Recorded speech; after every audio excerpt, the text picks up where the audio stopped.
আসসালামু আলাইকুম বন্ধুরা, কেমন আছেন আপনারা? আজকে আমরা জুমার দিনের ফজিলত সম্পর্কে জানব। জানো বন্ধুরা, সপ্তাহের মধ্যে সবচেয়ে ফজিলতপূর্ণ দিন কোনটি? হ্যাঁ, সেটা হলো জুমার দিন। এই দিনটিকে বলা হয় সপ্তাহের ঈদ।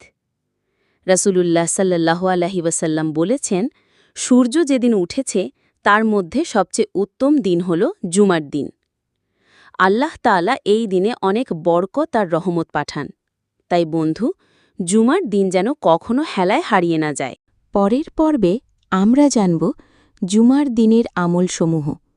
এই জন্য আমার চ্যানেল আলুর পথ ফলো করুন এবং সাবস্ক্রাইব করুন, যাতে এরকম ভিডিও আপনার কাছে সবার আগে পৌঁছে যায়।